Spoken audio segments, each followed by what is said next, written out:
그러다가 이제 전쟁이 끝난 다음에 최초로 응급실이 생깁니다. 이 사람들을 부르는 말이 있더라. 마스터 서전.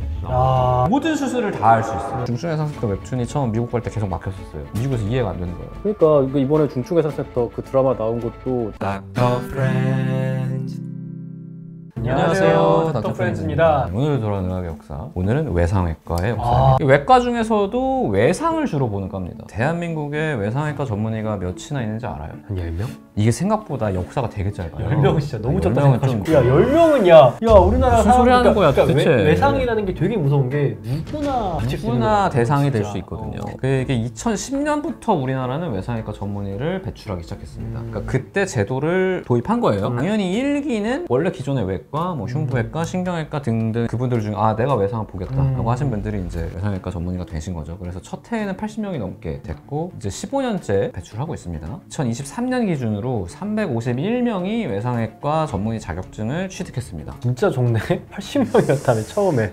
근데 이게 적은 게 아니에요. 그래? 이 의사분들이 모두 정상적으로 활동하고 있잖아요. 그럼 지금 우리나라 외상센터 다 가동할 수 있습니다. 그러면 그 중에 실제 외상외과를 하고 계신 분들은 절반도 안 됩니다. 그러니까 이게 사명감을 가지고 지원을 했는데 결국에는 현장을 떠나는 분들이 더 많다는 거예요. 그리고 그분들이 떠나면 빈자리가 생기고 그만큼 업무 공백이 생기니까 남은 사람 더 힘들고. 실제로 제가 이제 중증외상센터 글을 쓸 때 인터뷰까지는 아니고 이제 좀 여쭤봤던 분들이 계시단 말이에요. 그분들이 지금 아무도 현장에 없습니다. 그때는 하셨던 분들이 5년밖에 안 됐어요. 이게 근데 사실 어쩔 수 없다는 생각도 들어요. 왜냐? 외상은 일단 기본적으로 응급입니다. 그러니까 평생 응급을 봐야 돼요. 그러니까 그 말은 남들 자는 시간에 깨어 있어서 환자를 봐야 되고 다른 사람들보다 어찌됐건 더 자유롭지 못하게 살아야 된다는 거죠. 수술 자체도 어렵고 위험하고 후속 리스크도 충분히 굉장히 높고요. 그러니까 어느 정도 이해는 되는데 외상은 아까 말씀하신 것처럼 굉장히 빈번하게 발생하는 질환입니다. 그래서 우리나라뿐 아니라 사실 세계 각국에서 외상센터를 제대로 운영하기 위해서 노력 중이에요. 왜냐하면 이게 인간의 본성하고 반하는 직업이거든요. 계속 응급 봐야 돼요. 잘 때 깨어 있어야 돼요. 수술은 어렵고 위험하고. 왜냐면은 일반적인 예약 수술은 우리가 수술 전에 검사를 하잖아. 그러니까 이 사람이 무슨 감염이 있는지 알고 하는데 외상외과는 모르고 해요. 그러니까 그런 위험에 노출되는 것도 있기 때문에 이 사람이 가지고 있는 병이 나한테도 올 수 있네. 이걸 굉장히 신경을 쓰지 않으면 자연적으로는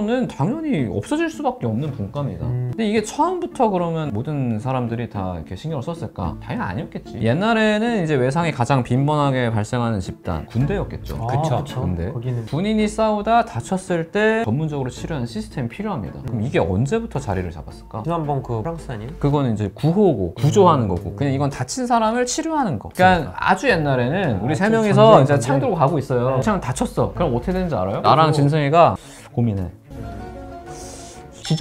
지져볼까? 동료들이 하는 거예요. 이거는 옛날부터 했겠지. 의사가 아니고 그냥 마을 사람들. 마을 사람들이 하는 거죠. 정신병자들이 그냥 친구니까 살리려고 막 하는 거예요. 나이 많은 사람한테 물어보고. 근데 이 외상 환자를 전문적으로 보는 부대를 창설한 거, 이거는 로마 제국입니다. 정확히 말하면 초기 로마는 아니에요. 제정 로마 시기. 초대 황제인 아우구스투스가 처음으로 만들어요. 기원전 30년에 의사들을 뽑았는데 사실 군대를 따라다녀야 되잖아. 지금 군대는 차라도 타지. 걸어다녀야 되고 나는 기구 매야 되고 맞네. 힘들잖아요. 그래서 이게 군의로 재직하는 게 쉽지 않은 일이에요. 내가 그리고 로마 시민이야. 등 따주고 배 불러. 근데 로마 떠나서 굳이 갈 필요가 없죠. 그러니까 혜택을 줍니다. 이민자들인데 너 군의 하면은 시민권을 줄게. 이게 로마 제국의 강력 안에서 시민권을 가지고 있는 건 어마어마하게 다릅니다. 성경에 바울이라는 사람이 나오는데 그 사람이 예수 믿으세요 하다가 잡혀가. 근데 재판을 안 하고 뭘 하려고 하니까 이 사람 나 로마 시민권자다 라고 하니까 병사들이 딱 손을 떼요. 왜냐면 시민권자는 권리가 다르거든요.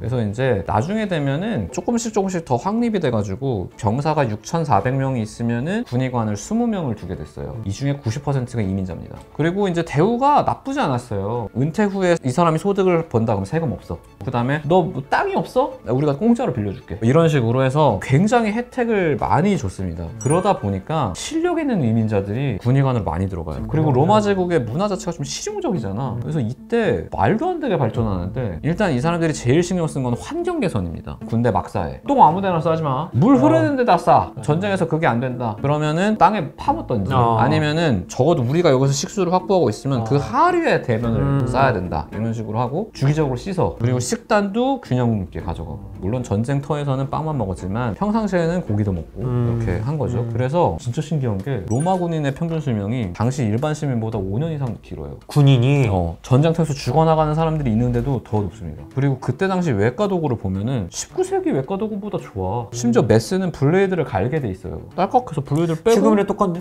지금이랑 똑같아요. 그 시스템을 이때 하고 있었어. 어떻게 보면 19세기보다 낫고 이 당시에는 이거는 뜨거운 물로 소독하는 게 원칙입니다. 그리고 계속해서 실전 경험을 쌓고 개선을 계속 해야 되니까 엄청 훌륭했던 군진의학 체계를 가지고 있어요. 그런데 이제 중세 유럽이 들어오면서는 확 뒤처지게 되죠. 오히려 이제 이게 아랍에서 발전하게 되는데 그거는 건너뛰어서 저번에 나폴레옹도 얘기했잖아요. 그래서 그때 이제 나폴레옹 때 한번 건너뛰고 그래서 이제 이 중간은 별로 발전이 없어. 그래서 여기를 좀 살짝 정책이다, 정책. 건너뛰고 지금의 외상외과를 이끌고 있는 미국을 볼게요.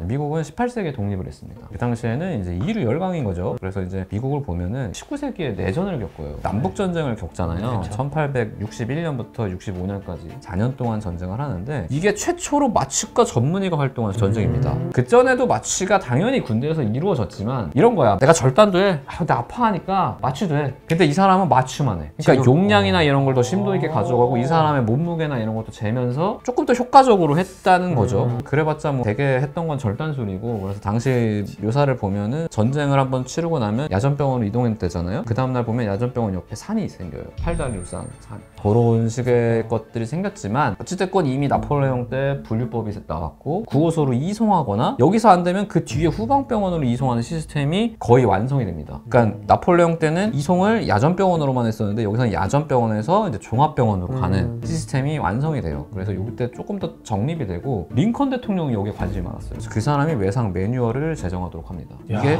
최초로 부상당한 환자를 돌보는 법을 문자로 기록한 거예요. 이게 최초입니다. 그 전까지는 진짜 중구난방이었던 거야. 자를까? 그럼 자르고 이 사람한테 가면 잘리고 이 사람한테 가면 안 자르고 약간 이런 식이야. 근데 이제 이때 지침이 생긴 거죠. 문서화된 지침이. 그러던 게 이제 2차 세계대전에 이르러서는 아예 연구를 할 수 있는 의사들을 전장에 보내서 거기서 이제 보면서 아 이거 이렇게 개선해야겠다. 이거 이렇게 해야겠구나. 이건 좀 잘못됐네. 라는 걸 하면서 미국의 의학이 엄청나게 발전하게 됩니다. 그리고 여기서 제일 중요하게 생각한 거는 급한 환자는 빨리 봐야 된다. 이전까지는 내가 진료보고 있는데 급한 환자 왔어요. 그러면 내 상황에 맞는 거야. 그냥 내가 외래 보고 있으면은 아 좀 기다리라 그래. 왜냐면 그런 시스템이 없으니까. 그러다가 이제 전쟁이 끝난 다음에 최초로 응급실이 생깁니다. 어떤 환자는 순서랑 관계없이 급한 사람부터 봐야 되는 경우가 있다. 그게 응급실이구나. 라는 거를 1945년에 도입을 한 거예요. 진짜 얼마 안 된 개념이야. 심지어 이때는 응급의학이라는 게 없었기 때문에 이때 처음 만든 거잖아요. 그래서 그때 1945년에 만든 응급실은 말이 응급실이지 실제로는 교육기관이었습니다. 내가 그냥 평범한 외래를 보던 사람인데 갑자기 응급실에서 일할 수는 없잖아. 그러니까 응급질환을 가르쳐야 될 거 아니에요. 이 당시 최고 전문가들은 군의관들입니다. 그러니까 군의관들이 와서 아이고 우리 차윤 씨 뭐 이건 이렇게 하면 돼. 피나면은 뭐 ABC도 있고 뭐 이렇게 하는 거야. 하나도 몰라 나는. 그냥 그거 이제 배우는 기관이었던 거죠. 그리고 이제 이걸 시범 운영을 해봤더니 아우 좋아요. 확실히 달라. 예우가 아예 달라. 그래서 이제 1946년에 법이 제정됩니다. 힐버트법이 제정되면서 각 병원마다 응급실을 운영할 수 있는 보조금을 지급해요. 나라에서. 그래서 돈을 받아서 응급실을 운영을 하는데 초반에는 개판이야. 일단 앰뷸런스가 없어요. 차가 없어. 그러다가 한국전쟁이 터집니다. 전쟁을 한번 더 겪으니까 헬기 우송이나 이제 뭐 앰뷸런스 이송이 되게 중요하구나 라는 걸 한 번 더 알게 되죠. 그래서 이때 대대적으로 앰뷸런스가 도입이 되고 심지어 이때 이미 미국은 국내에서 헬기 이송 시스템을 구축해 나가기 시작합니다. 이게 막대한 돈이 들어가는데 이때 마침 또 미국이 엄청나게 외상에 관심이 많아져요. 이유가 있습니다. 왜일까? 뭐지? 미국이 이때 엄청나게 발전해요. 막 엄청 잘 살아. 그렇죠. 세계 최강 대국이 됐잖아요. 그러면서 고속도로가 사방에 깔리거든요. 근데 이 부작용이 있습니다. 사고, 교통사고 엄청 교통사고가 나는구나. 미친 듯이 늘어나. 근데 이게 고속도로가 아닐 때는 이게 사고가 나도 접촉사고거나 하니까 그냥 시내니까 시내. 쩔뚝거리면서 나와서 야 국도. 이렇게 하는데 고속도로는 이제 못 오지, 못 걸어오지 그 사람은. 못 나와. 이거 이송을 해야 되는 거예요. 그래서 이때부터 이 외상 환자가 폭발적으로 증가하는데 외상 수준도 올라가니까 이대로 두면 안 된다. 그래서 헬기 이송 시스템이나 이런 것들이 생기고 당연히 외과학회에서는 외상을 전문적으로 봐야 된다 라고 해서 1950년에 외상외과를 도입하게 됩니다. 우리나라는 2010년이었죠. 60년 차이가 있습니다.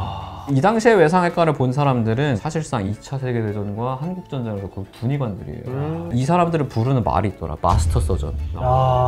분과가 없었대. 모든 수술을 다 할 수 있어요. 그래서 이게 50년에 처음 출범했을 때는 외상외과의 위상이 여기 득이 있었어요. 근데 미국이 더 잘 살게 되면서 심장 질환이 늘어나고 뇌혈관 질환이 늘어나고 암 질환이 늘어나면서 조금씩 예산이 주는 거예요. 그러면서 이게 방치됩니다. 외상이 딱 중단이 돼요. 그래서 1966년에 국립과학원에서 이 사고사와 장애는 현대사회에서 방치된 질환이다. 이렇게 하면 안 된다. 외상성 부상은 국가적인 유행병이 되어가고 있다. 외상 너무 중요하다라는 인식을 심어주게 됩니다. 그래서 미국이 다시 예산을 들여서 도시별로 응급을 만들고 시설이나 의료인을 재배치를 하게 돼요. 그래서 이제 조금씩 나아집니다. 그 당시부터는 소도시라도 다치면 일단 이송이 가능한 시스템이 구축이 돼요. 그리고 이때 처음으로 외상센터를 만들어야 된다 라고 해서 이미 외상외과는 있었잖아. 이 사람들이 주축이 되는 센터를 만들기 시작합니다. 그래서 사실 50년대 60년대는 외상외과가 인기가 되게 많았어요. 그들의 스승은 마스터 서전이야. 나 거기 들어가면 저 사람처럼 배울 수 있어. 그런 인식이 있어서 들어갔는데 70년대부터는 점점 외상외과 인기가 떨어지는 거예요. 왜냐면 이게 응급에 대응해야 돼. 그러니까 힘들어 기본적으로. 그리고 일반적으로 우리가 술기를 체계적으로 배우는 것보다는 응급 상황에 맞춰서 즉흥적으로 뭘 해야 되니까 스트레스가 많고 술기 교육이 되게 어려워요. 일원화되어 있지가 않아요. 근데 그 와중에 내과가 발전하면서 어떤 부상은 이제 더 이상 수술을 안 해. 혹은 복강경으로 다른 외과 분과에서 수술을 해버려요.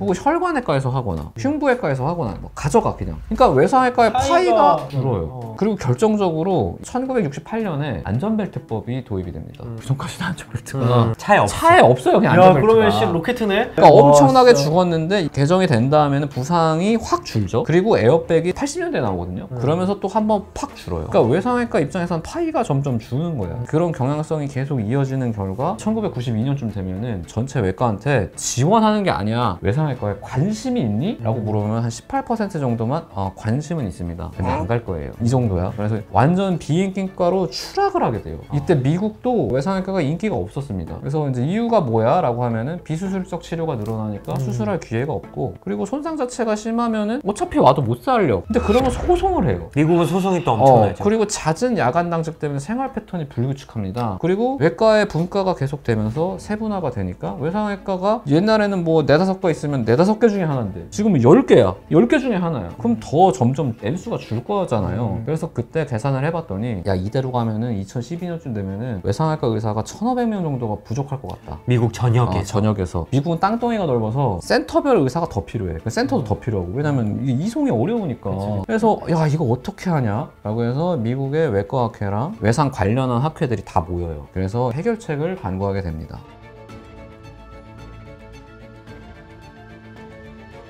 일단 현황부터 조사를. 개판이야. 외상외과 의사의 근무 시간이 일주일에 평균 80시간입니다. 미국인데? 미국은 이게 절반밖에 안 해요. 의사들이 대부분. 근데 그 2배야. 그리고 한 명당 맞는 중증 외상 환자가 평균 50명입니다. 입원 환자도 다른 과의 2배가 넘어. 게다가 주먹구구식으로 운영이 돼가지고 어떤 사람은 일주일 내내 당직이야. 그러니까 계속 사람이 나가지 못 구하지 이런 데는. 그래서 이건 무조건 팀을 이루어야 된다. 중증 외상은 중증 외상 팀을 만들어야 된다. 빠르게 대처하려면 의사만 중요한 게 아니라 간호사들이나 다른 기타 인력도 중요한데 이 사람들을 다 팀으로 만들어서 일정을 같이 굴리는 거예요. 이렇게 해야 이 사람들이 근무를 계속 할 수 있다. 왜냐면 나 혼자 턴을 돌면 손말 안 받으면 나갈 수도 있잖아요. 그리고 당직한 다음에는 휴식을 보장해야 된다. 그리고 외상외과라고 외상만 보게 하지 말자. 응급 아닌 수술도 할 수 있게 하자. 왜냐면 병원 입장에서 이 사람은 외상 수술만 해. 그럼 오늘 외상 없으면 얘 수술 안 했잖아. 이게 월급 줘야 되잖아요. 그럼 얘 굴리면 적자야. 미국에서도 그랬던 거예요. 그래서 비외상 응급수술도 해야 된다. 응급수술이면은 그냥 할 수 있게 하자라고 해서 개념 자체를 아예 바꿔버립니다. 그래서 지금은 미국은 외상외과 의사라고 안 해요. 아큐트 케어 서전이라고 합니다. 급성기에 대응하는 외과 의사를 만드는 거예요. 꼭 트라우마로 온 사람이 아니더라도 꼭 트라우마 아니더라도 어큐트한 수술을 예를 다 할 수 들어서 있는. 충수돌기염 외상외과 의사가 할 수 있습니다. 갑자기 여기 기흉 생겼어. 할 수 있어요. 그러면 뭐 정형외과적으로 부러지거나 그런 것도 할 수 골절도 있습니다. 할 수 있겠네요. 그래서 조금 빡세지긴 했어요. 그 전문의 과정이. 중환자 외과 펠로우십도 해야 되고 11개월 동안 이 ACS 호출에 응대해서 간단한 그런 수술들, 흉부, 혈관, 간담체 수술에 대해서 수련을 받아야 됩니다. 하지만 여기를 나온 사람들은 여러 병원에서 탐낼 수밖에 없는 엄청 문제네. 탐내죠. 모든 왜냐면 걸 다 할 수 있는. 얘는 응급수술을 다 할 수 있거든. 아주 짱이야. 그렇게 되고 나니까 효과가 너무 좋아가지고 다 지원하겠다. 만족도도 올라가고 뿐만 아니라 원래 원래 기존에 외상외과 하다가 떠났던 사람들이 다시 돌아와서 나 이수련 다시 받겠다. 왜냐면 내가 사명감이 없어서 떠난 게 아니거든. 그래서 지금 미국 외상센터는 본인들이 자평하기에 되살아났고 전례 없는 호황이다. 사실 이것 때문에 중증외상센터 웹툰이 처음 미국 갈 때 계속 막혔었어요. 여기서는 인기가 없잖아. 미국에서 이해가 안 되는 거예요. 제일 우리는 인기 있는 지금 과인데. 인기 있는 과고 우리나라를 그럼 보면은 아까 제가 말씀드렸듯이 2010년까지도 정식으로 개설한 외상센터 하나도 없었습니다. 아예 외상 시스템이 없었어. 근데 그래도 응급실은 돌아가고 있었고 각 과에서 그 콜을 받아주고 있었기 때문에 예방 가능한 사망률은 계속해서 떨어지고 있었습니다만 선진국에 비하면 좀 부족했죠. 센터 만들려면 그걸 돈도 필요하고 논의가 필요하잖아. 근데 이때 아덴만 여명 작전이 펼쳐지면서